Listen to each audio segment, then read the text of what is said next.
What is up, guys? Londrick here, and now I'm back with another edition of Lundrick's Fave Fives. Now, with Wrestlemania around the corner, we're going to do Wrestlemania related Fave Fives, and of course, the first one is going to be Fave Five Wrestlemania matches, with next week being Wrestlemania shows. So, yeah, let's just get down to it, really. I mean, Wrestlemania, 34 Wrestlemanias.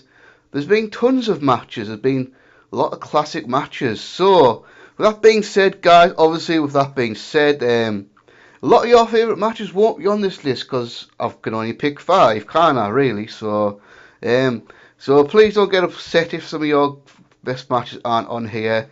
I mean, there's bound to be some glaring omissions by some people, but hey, it's all about opinions, right? So before I get started, let's rattle off some honourable mentions. Macho Man versus Ricky Steamboat, WrestleMania 7. The Undertaker versus Triple H, WrestleMania 28. Ultimate Warrior versus Macho Man, WrestleMania 7. Bret Hart versus Shawn Michaels, WrestleMania 12. The Triangle Ladder match at WrestleMania 2000.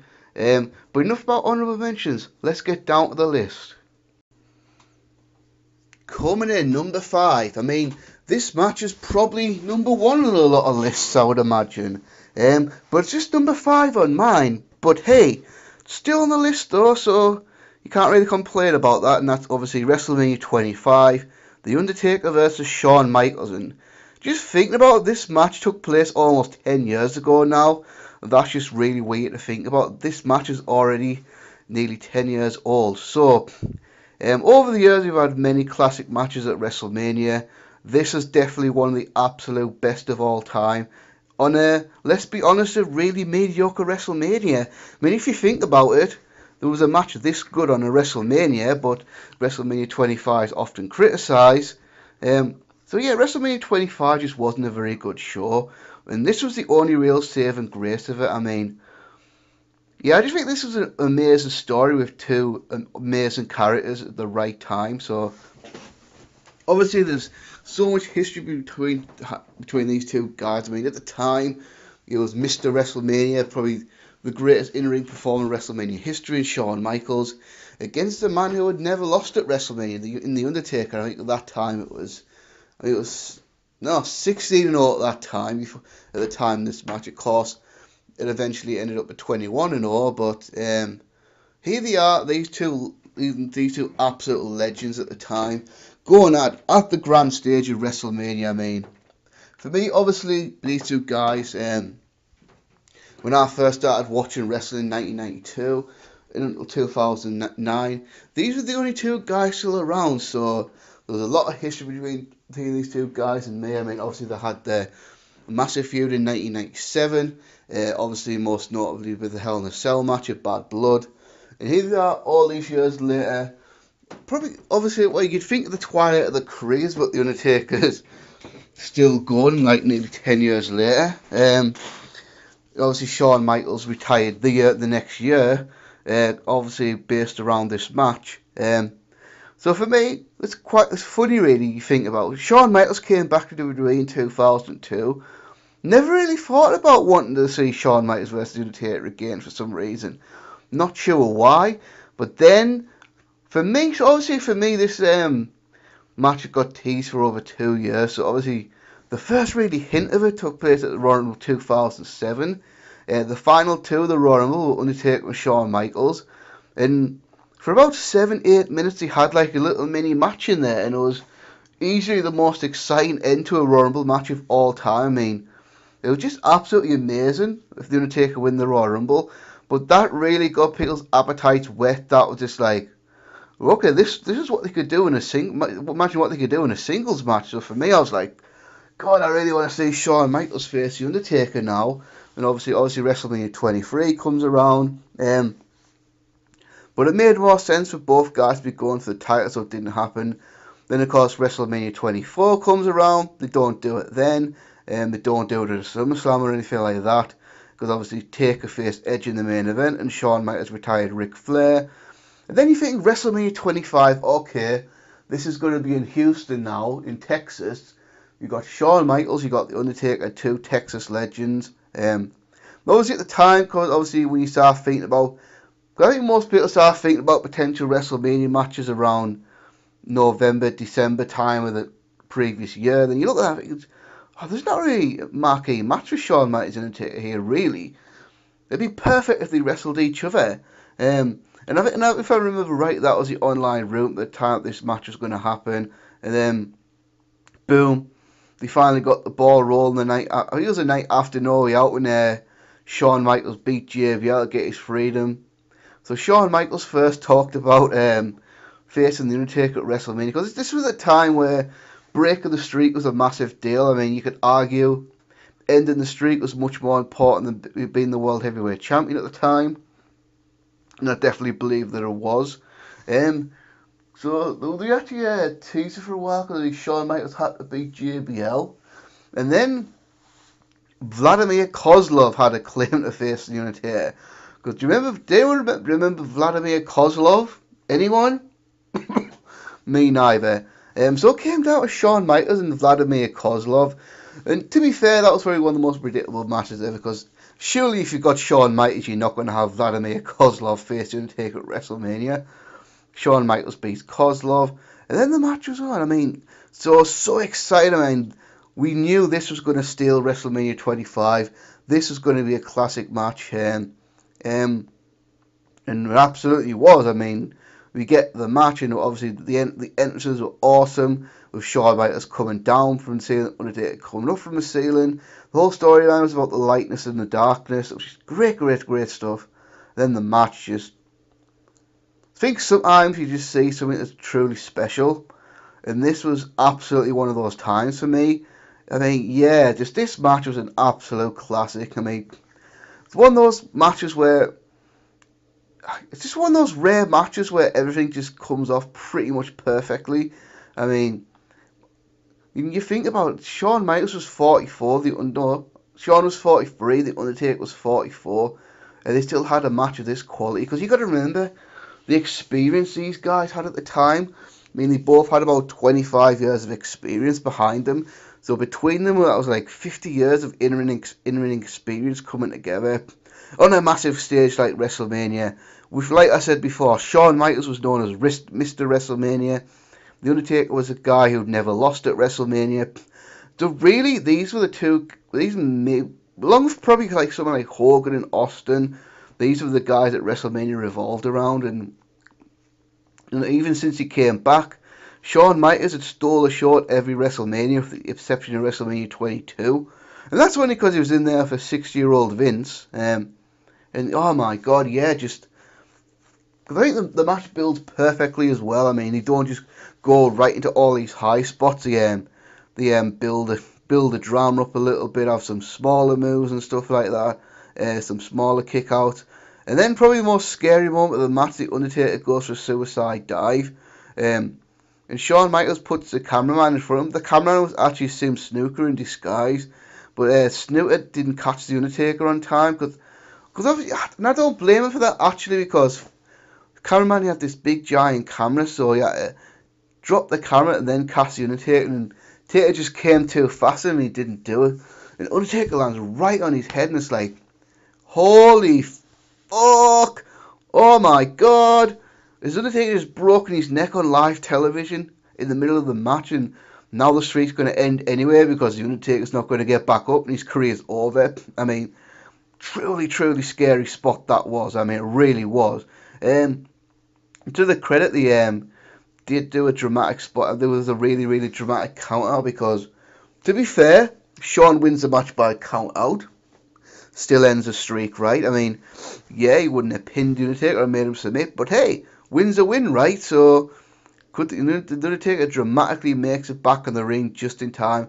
And I feel like after that spot, that's when this match kicked into really high gear. Now, I've watched this match back a few times since it's happened, and haven't got to it yet in my annual WrestleMania rewatch at the moment. I've just finished WrestleMania 20, so I'll be watching this match again this week. I mean, the one that people say about this match, this started the whole big finisher kickouts thing, and that's kind of a myth for me. I mean, yeah, there was finisher kickouts, but Shawn kicked out of one tombstone, Undertaker kicked out of 2 Sweet Chin Musics, but one of the Sweet Chin Musics, Shawn Michaels hit the super kick and then took a good 20-30 seconds to go for the pin, so that makes sense to me. Undertaker had the time to recover, but yeah, at that point they were just hitting big move after big move, awesome near fall after awesome near fall. And I think after everyone, the crowd just bit so much they couldn't believe it. I mean, obviously Shawn kicked out a tombstone, which is awesome, and you saw the look on the Undertaker's face when he kicked out a tombstone as well. Great. And then the story was told that Shawn Michaels made one big mistake. At that point, he'd wrestled almost a perfect match, but that mistake cost him. So Shawn went for the moonsault off the ropes. The Undertaker caught him, hit a second tombstone. This time it was over. The streak was still intact. We were now 17-0, and we'd witnessed one of the greatest WrestleMania matches of all time. I mean, a lot of people would probably say it was the greatest WrestleMania match of all time. Not for me. We'll get to that, but yeah, still, I don't think WWE's ever had a match as good as this since then. I mean, pro wrestling in general, the only two matches I could think of that might have topped this one were the two Okada Omega Dominion matches. Because I think those matches are at least as good as this one, maybe even better. But WWE, definitely not. I mean, you've had Cena versus Punk since then. You've had Taker versus Triple H at WrestleMania. Then some NXT matches such as Gargano versus Champion New Orleans and Gargano versus Ricochet this past year. But for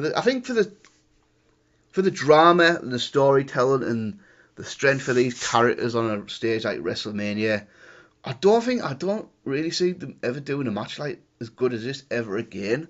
But I love to be proved wrong, but for me, this match is one of those.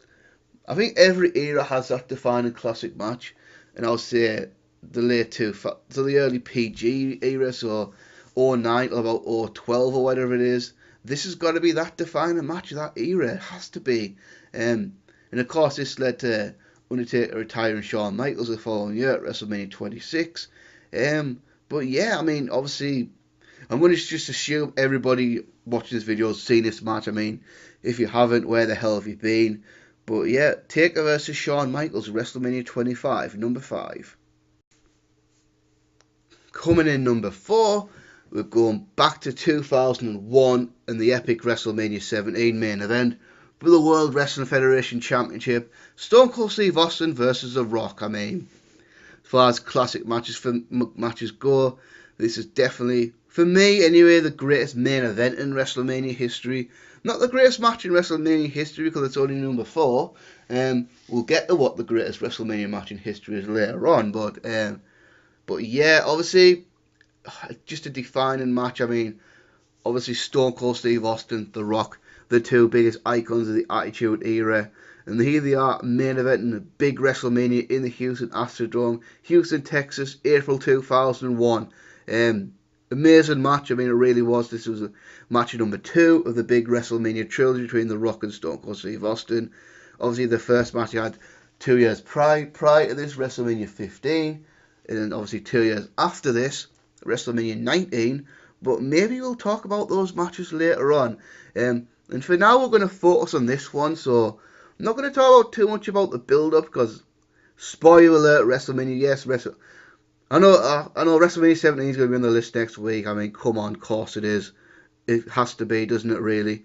All I'll say is, obviously, this is a huge time in the business. I mean, at the time, you had 2 mega icons in Stone Cold Steve Austin and The Rock. I mean, that's really unprecedented, that really, in the same company at the same time, in the primes, because obviously the prior era, you had Hulk Hogan, and then...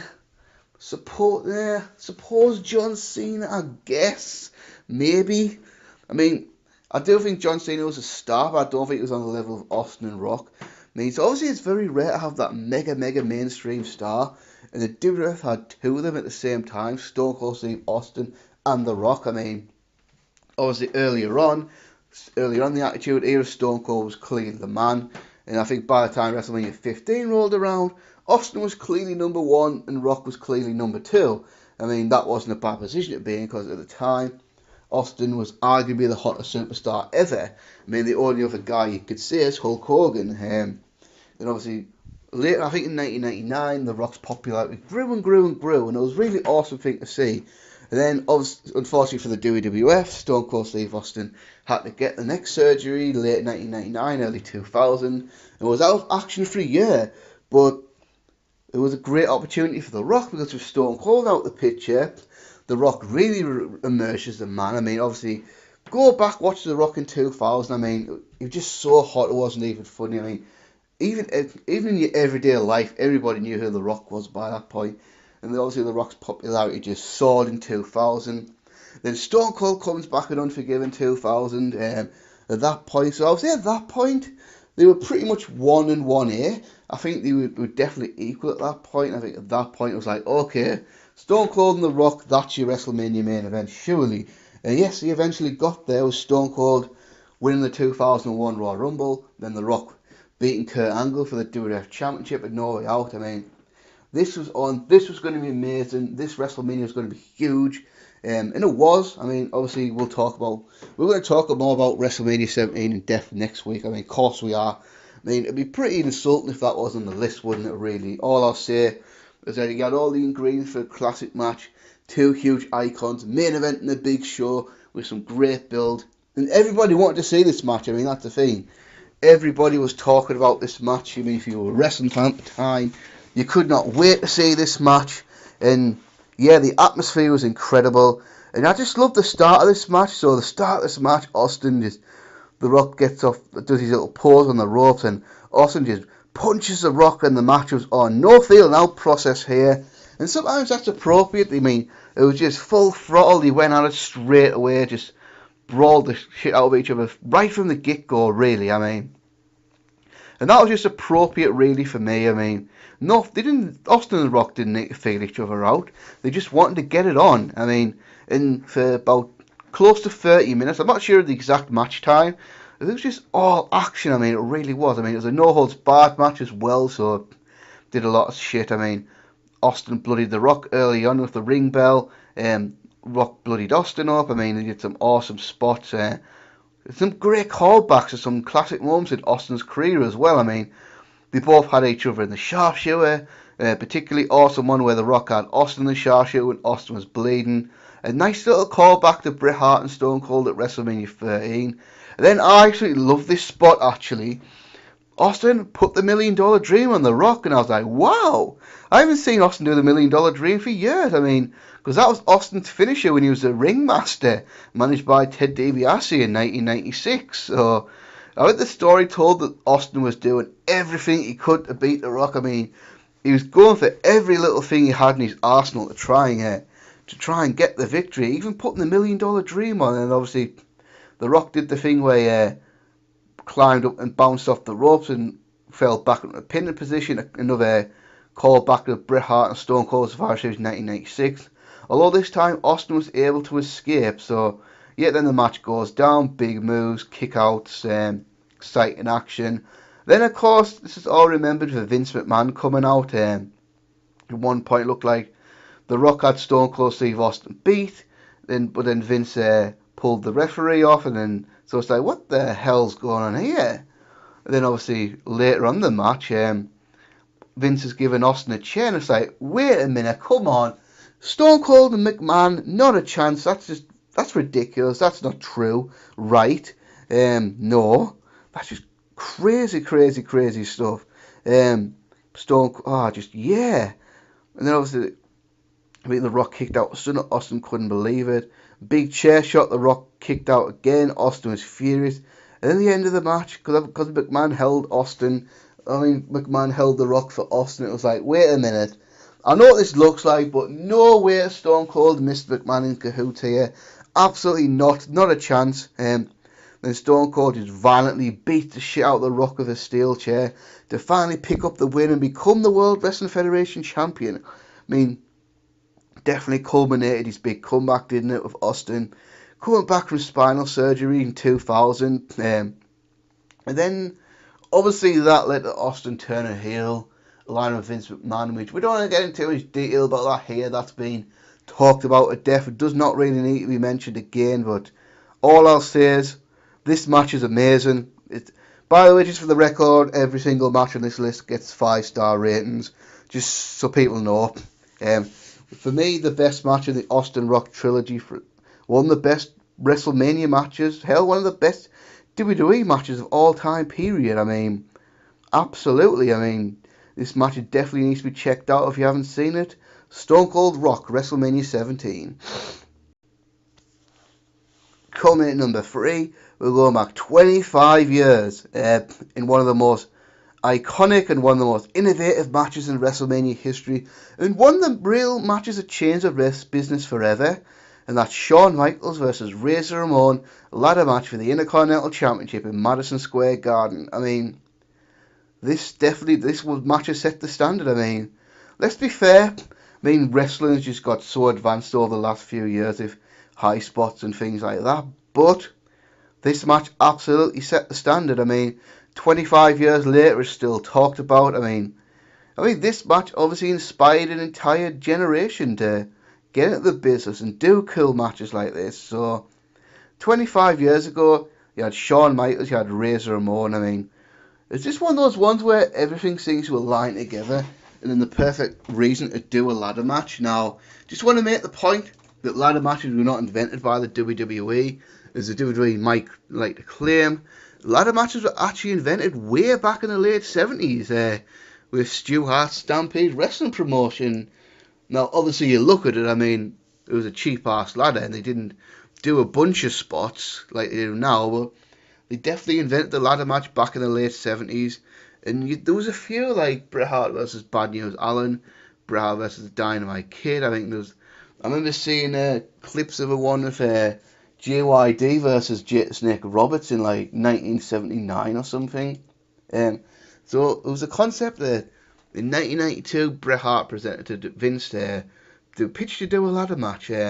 Now, what people might not know is looked like this was going to happen at SummerSlam 1992 if SummerSlam had been in America like it originally was going to be, but obviously they made the big change to go London, England, so it was Bret Hart versus Davey Boy Smith. But in a July TV taping, Bret Hart and Shawn Michaels put on a trial ladder match. I mean, this was never televised, but it was later released on videotape. I mean, it was a smack 'em whack 'em, and I mean that's actually on the network now, I think. But you saw so that was the first ever ladder match in the WWE history. But of course, wasn't televised, so I guess in Canada it didn't count. I remember 1992, 1994 wasn't the time where there was loads of marks in the neck complaining that this match has already been done before, the WF lying.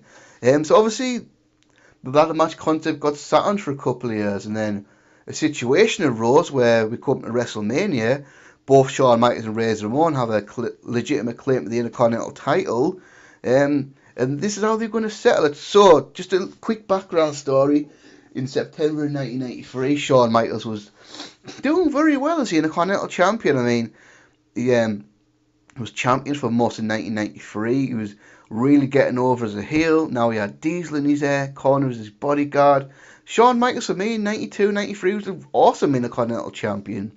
But then something happened. Shawn Michaels gets himself suspended, which apparently for a steroid test. Shawn Michaels is strongly denied ever taking steroids. And you look at Shawn Michaels in 1993, you're thinking, he doesn't appear to be on steroids, but who knows? So Shawn thinks, because he was taking a lot of pills back then, that because obviously it was very irresponsible back then. He reckons sometimes if people just gave him a pill, he would take it, not really knowing what it was. So Shawn Michaels thinks someone may have slipped him a steroid pill, and he took it, and then he got busted for it. So to this day, Shawn Michaels is strongly denied ever taking steroids, and he's always stuck to that story. So whether he liked it or not, Shawn Michaels had to vacate the Intercontinental title because of this. But in typical Shawn Michaels fashion, he refused to give the actual belt back to Vince. So Vince was like, fine, whatever.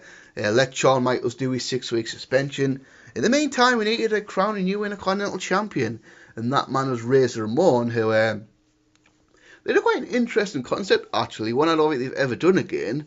There was a 20-man battle royal on Monday Night Raw, and the story was the winner wouldn't be the Intercontinental Champion. The final two would face off in a match the next week on Raw, which I thought that was really cool, actually. I don't know why they didn't do it again. And obviously, the final two were Rick Martel and Razor Ramon, and they're faced off the following week with Razor Ramon capturing the Intercontinental title because I think Razor Ramon was really, really hot at the time and he came in as a heel the prior year, got in a huge push right at the bat, involved with Ric Flair, Randy Savage, and then he turned babyface after the 1-2-3 Kid thing. He was a really popular face, you know, and for me, I thought he was an awesome Intercontinental champion as well. So November comes around, Shawn Michaels is back in the company, but Shawn Michaels is carrying around the original Intercontinental belt, pointing out that he'd never actually lost the title. So in Shawn's mind, he was still the Intercontinental champion. So Shawn and Razor were fussing and feuding for a while, and it just seemed right that they would have a big clash at WrestleMania to settle it once and for all. Who was the undisputed Intercontinental champion? Was it Shawn Michaels or was it Razor Ramon? Then you had these two belts, so they decided they were going to do a ladder match. Hang the two belts above the ring, use the ladder. Simple, right? So it was, yeah, so because of that, it just made sense for them to do a ladder match. And then there you go. They have the ladder match, and then the rest of is history. I mean, like I said before, I would say if you're a young fan, if you've only been watching wrestling for a few years, like say you're under 20 or something, I would say watch this match with the perspective that this was 1994 and things have changed so much to then. I mean, in 1994, like moonsault was a huge move. I mean, obviously, what the guys do now is just insane. Some of the things the guys do now, especially in ladder matches. I mean, obviously, I feel like Edge and Christian Hayes and the Dudleys had a big hand in that. But at the time, this was just for me, this is the template anyway. I mean, the psychology in this one was amazing. I mean, yeah, it wasn't as spot heavy as some of the modern ones were. I mean, what I do love, they actually had a little bit of a match for about good 5, 6, 7 minutes before the ladder even came into play. So, for me, that's a great idea. Make it so, well, you have to work your way even to get in the ladder. So, and then they got the ladder. And I mean, this was Shawn Michaels. I think Shawn Michaels really broke out on this night. I mean, this is when he really became from a star to a potential world champion in this match. I mean, Shawn's performance was absolutely incredible. I mean, obviously you've probably seen on highlight reels that spot with Shawn Michaels splashing Razor off the ladder. I mean, like I say, I mean, 2019 you'd probably have something like Ricochet doing a 630 off a ladder onto 4 guys into 3 tables and stuff like that. But 1994, that was awesome stuff. I mean, obviously just the twists and turns. I mean, so many close calls. Razor almost won. Shawn almost won. They did a great spot there where Razor suplexed Shawn. And then the ladder tipped over because great story there saying that the ladder's been used so much that the ladder was in shit shape now. That was just great because obviously at the time I don't think we quite knew what to expect. But obviously it turned out that you could use the ladder as a weapon and be loads of high spots. So I think fans weren't really sure what to expect when this match was announced, but we got one of the biggest blow-away matches in WrestleMania history. I mean, just there's something. This is mad. This is a magical match. I mean, the story told is absolutely incredible. For 1994, the spots were insane. Like I say, this is the one that really started everything. I mean, after that, ladder matches became the thing. I mean, young guys in the business were really wanting to do ladder matches on the back of this match. I mean, obviously, then all these years later, I mean, we've seen so many exciting ladder matches. But if this match wasn't such a monumental success, who knows what would have happened? Say this match was a bore fest and something like that, ladder match concept may have quietly just died out and not really became a thing, but it was. And of course, Razor Ramon beat Shawn Michaels to be the Intercontinental Champion. But for me, this was Razor won, but this was Shawn's night. I mean everyone was talking about Shawn Michaels after this because don't get me wrong, Razor Ramon did really, really well in this match. And I think a lot of people unfairly claimed that Shawn Michaels had a match of a ladder and Razor was just there.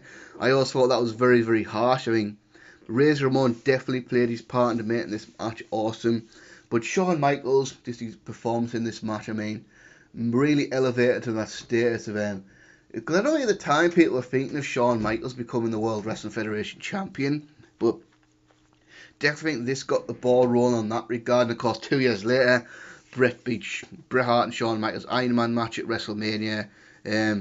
But yeah, like I say, this is one of those. If you love ladder matches now and you all like your fancy high spots and that, look at the match that started it all. And this is definitely this one.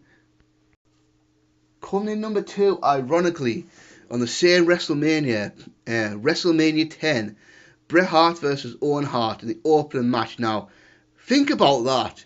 2 of the greatest matches of WrestleMania history happened on the same WrestleMania. That's just amazing to think about, because I can't really think of another WrestleMania, with the possible exception of WrestleMania 17, which has done that.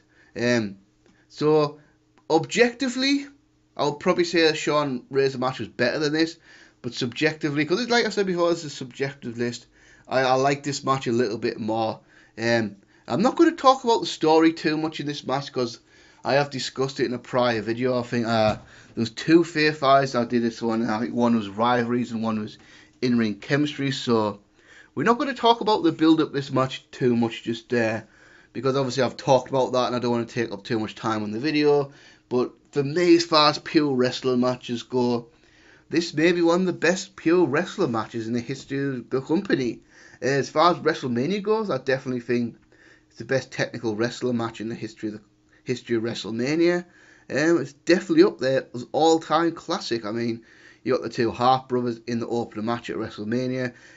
So to quickly summarise, obviously the Bret Owen split started being teased at the Survivor Series in 1993 with the Hart brothers and Shawn Michaels in the Knights match. Then obviously tension build, and then it balled over at Rumble 1994 when Owen Hart kicks Bret Hart's leg out of his leg. But at the same time, they did the whole Bret Yokozuna, the Bret Lex Luger, Cole Royal Rumble winners thing. And obviously, if they did something like that now, they would have probably just had a triple threat match at WrestleMania with Bret Hart, Yokozuna versus Lex Luger.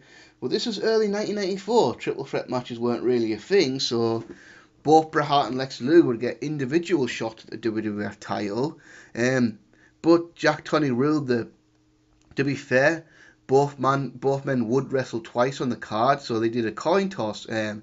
So with the coin toss, with the winner getting the first title shot. So if Lex Luger won, he'd face Yokozuna in the opening match. Not in the first title match. Then Bret Hart would have to wrestle his brother Owen Hart in the opener. But if Bret Hart won, Bret would face Yokozuna first, and then Lex Luger would have to wrestle Crush. I mean, if you watched it at the time, I think, obviously, if you were a smart fan at the time, it was obviously if Luke was going to win, you were going to get Bret Owen. I mean, you wouldn't pass up Bret Owen and do Lex Luger and Crush instead, would you? Because that would be stupid, really. So obviously, yeah, Lex Luger won the toss, got the first shot at Yokozuna. So Bret would face the winner of that in the WrestleMania main event. But he'd also have to wrestle his brother Owen in the first match. I mean, and this is Owen's real chance, really.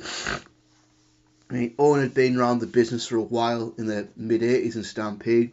Obviously had his, obviously it was a failed run in 1989 as a Blue Blazer. And obviously Owen went off, did his thing in Mexico, Japan, over the next couple of years. Came back to the WWF in late 1991 with a new foundation and then High Energy. But he just wasn't really going anywhere. And it was his big feud with Bret that really got the ball rolling for him. I mean, so this was his big chance. And I think this is kind of a big thrill for Bret and Owen to wrestle each other at WrestleMania. And could these boys deliver? They absolutely did.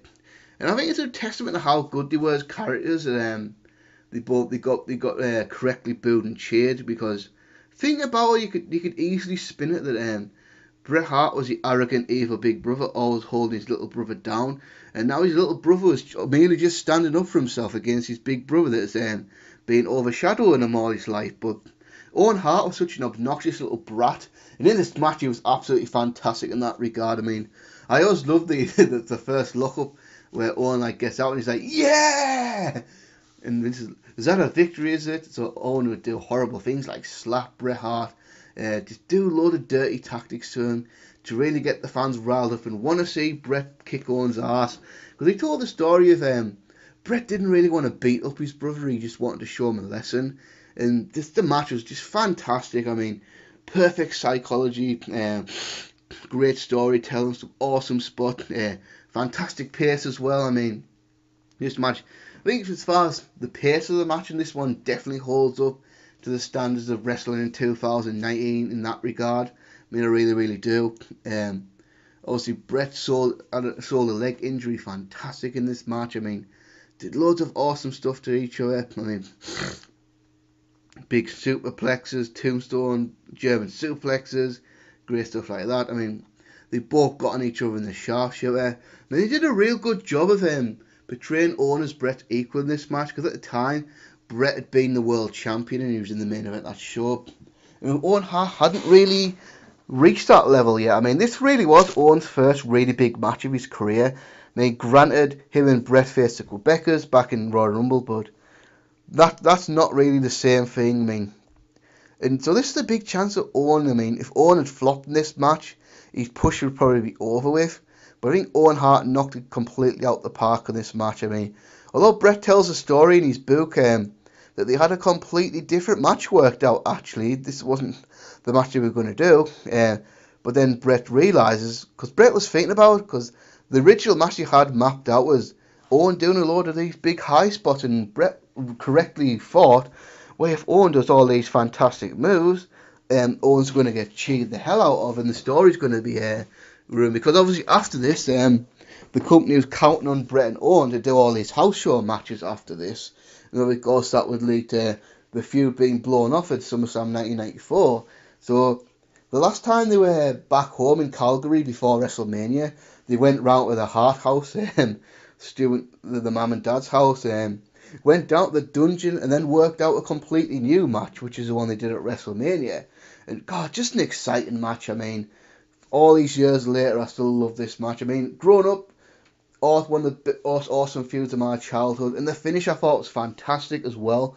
So Brett was in the corner, Owen runs at Brett puts the boot up and goes for a victory roll, and then Owen Hart reverses, steps into it, holds Brett down and gets the pin. And it's like, whoa, Brett made one big mistake and it cost him the match. I mean, that was really smart by Owen to counter it like that. So yeah, in the opening match at WrestleMania, Owen Hart beats Bret Hart clean in the middle of the ring, no questions asked. I mean, it was probably one of the biggest at the time, probably one of the biggest upsets in WrestleMania history. And obviously later on with Bret winning the world title, it kind of had more meaning, because yeah, Bret had gone to win the WWF Championship, right, but didn't beat Owen. Owen beat Bret, so that pretty much kept the feud going. And like I say, I just absolutely love this match. I mean, one of the fondest matches I remember watching from my childhood days. Bret and Owen at WrestleMania 10. I mean, if you haven't seen this match, definitely check it out. And coming in at number one, for me, the greatest match in WrestleMania history. For me, the greatest match in WWE history. For me, one of the absolute diamond matches of all time.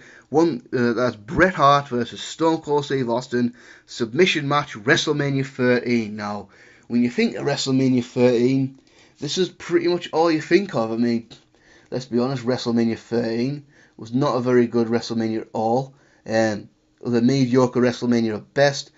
And it was pretty much saved by this match. And I guess the Armade Nation Street Fight was pretty good as well, but this match really is...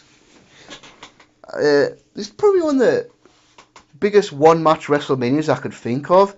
I mean, ironically enough, this and WrestleMania 25, which I already discussed. And what a classic match it was. And it's funny, really, you think about it. It was a classic match that wasn't supposed to happen. So, just a little backstory. It was going to be... The original WrestleMania match was going to be Bret Hart versus Shawn Michaels for the WWF Championship. Bret was going to get his win back over Shawn Michaels. And then something changed along the way. Along the way, at some point, Vince had changed his mind. Bret and Shawn was going to happen, but it was going to be a non-title match. Because according to Bret, Vince told him that would be too predictable. Taker was going to wrestle Sid in the main event. Bret and Sid were going to... I'm stuttering now. Taker and Sid were going to wrestle for WrestleMania for the title. I'll say that. Whether it was going to be the main event or not, I'm not sure. And that ultimately did end up happening. Taker did face Sid for the WWF Championship that night. Then obviously plans got turned upside down in a major way when in February Shawn Michaels lost his smile, went home with a devastating knee injury, and then that was it. So not the time and place to speculate why that is. Was Shawn Michaels bullshitting or not? I mean, I don't really want to talk about that too much, but all I'll present is the facts of Shawn Michaels. Said he had a devastating knee injury, lost his smile, and vacated the title, and then wasn't a part of this WrestleMania. So now what you do? I mean, Bret Hart had a unresolved conflict with Steve Austin, going back to when Bret came back to the WWF in late 1996, and then Austin cheating to win the 1997 Royal Rumble. So logically, you put Bret Hart and Stone Cold Steve Austin together, and to this day, still not sure what Stone Cold Steve Austin was actually supposed to do at this WrestleMania. I mean, I still don't know, 20 odd years later, and it's just crazy. So you gotta think this is probably the greatest plan B in history of wrestling. I mean, Bret Hart faces Stone Cold Steve Austin, and then they have this iconic career-defining match right here. Obviously, in the build-up for this one, because there was this very, very, very interesting time in wrestling, late 1996, early 1997. A kind of a shift was happening with the fans changing. I mean, by the 1990s, the fans had changed. I mean, Bret Hart was doing Bret the Hitman Hart for many years and was phenomenally successful doing it. I mean, Bret Hart was the ultimate babyface, a good guy, fighting for the right causes, doing the right things, never cheating, anything like that. And for a long time it worked, but I think by 1997, fans were sick of that now. Fans didn't want to see that classic old school babyface anymore. I mean, this was around the same time that Rocky Maivia was getting booed out of the building, and then a guy like Stone Cold Steve Austin, guy who broke the rules, didn't give a shit, swore, was aggressive, beat people up for no reason. That is he was the ultimate bad guy. In another era would have been the most hated heel in the company, but now here we are in 1997, the fans love Stone Cold Steve Austin so much. And I think you've got to give a lot of credit to the NWO for this. I mean, particularly Kevin Nash and Scott Hall, because I think what they did in WCW kind of got give the fans the idea that, yeah, it was kind of cool to be bad now. And obviously, I think in general, the 1990s was a more rebellious decade. So it was now cool to be bad. And then Bret Hart was there getting increasingly booed. Stone Cold Steve Austin, he was just getting cheered and cheered more and more every week. No matter how much the company tried to turn the tide. Stone Cold was getting more and more popular by the week. You could just see it grow. I mean, even if you, obviously at the time you knew it, but even if you go back and watch 1997 on the network now, you can see from early 1997 onwards, I would say definitely around the time of the 1997 Royal Rumble, the momentum was definitely shifting. Austin was becoming more and more popular. Now the funny thing is, this was a submission match, and Austin tells a great story, actually. So at the time, Austin had a knee injury, that he was rehabbing his knee injury to try and get back in time for WrestleMania, and then Austin's watching Raw on television, and this is back when Vince was doing the announcing, so Vince is on television. So at WrestleMania, we're going to have Bret Hart versus Stone Cold Steve Austin in a submission match, and Austin's like, submission match? I'm not a submission wrestler. I've only got about 2 moves. How the hell are we going to do a submission match? So that was the thought. I was like, how the hell were they going to pull this off? I mean, because, yeah, Austin was mostly a brawl at this point in his career. And obviously, typically, submission matches are quite limited. So how are they going to pull this off? I mean, so that was a real challenge. And then, obviously, Bret Hart was getting more and more frustrated as time went on. Because in Bret's mind, Bret Hart had done anything wrong. And it was the fans that had changed. So it was kind of awesome, really, because I love how, because when Bret's promo, he said it was so much conviction, that in Bret's mind he wasn't a heel, he was the babyface, he was doing all the right things. Now, don't want to get into too much detail, because I think I have talked about this in a Rivalries video before, and in ring chemistries as well. But I'll just go to the final Raw before WrestleMania. It was Bret Hart versus Sid in a steel cage match, and this was a chance for them to tip WrestleMania upside down. Because obviously if Bret Hart won, he'd be the champion. And then Bret and Stone Cold would be the title match at WrestleMania. And then there was tons of outside interference with The Undertaker ultimately. Because Austin was actually actively trying to get to get Sid to lose the title. Although ironically, because in the first place it was Austin's fault that Sid beat Bret the night after Final Four. But it was the Undertaker that slammed the cage door on Bret's head and allowed Sid to win and retain the title. Because logically, if you're the Undertaker, why wouldn't you do that? I mean, obviously, if Bret had won the title, Undertaker would have lost his title shot at WrestleMania. So at the end of the match, Vince is interviewing Bret, and Vince says to Bret, "You must be a bit frustrated there." Bret shoves Vince down and says, "Frustrated isn't the goddamn word for it. This is bullshit." Then Bret Hart just went on a massive rant about how he'd been screwed so much by the World Wrestling Federation that he's the best there is, the best there was, and the best there ever will be. It was just awesome. It was like Bret took it and took it and took it, and finally he just said, "Fuck this." He'd had enough. Finally snapped. It was a glorious moment, to be fair. I mean, for me, definitely one of my favourite Raw moments of all time. And that obviously led to what would happen during this match and the aftermath of this match as well. So, another kind of cool concept, they brought in UFC fighter Ken Shamrock to be the special guest referee. So, Shamrock had signed with the company in 1997. And obviously, they didn't throw him into the programme right away. He didn't really make his pay-per-view debut until Cold Day in Hell. But to put him in there, that made sense to me, because obviously Ken Shamrock was known for his submissions in the UFC, so you have someone who's an expert on submissions refereeing a submission match. Makes sense to me anyway. And obviously then we get the match. Here we are in Chicago.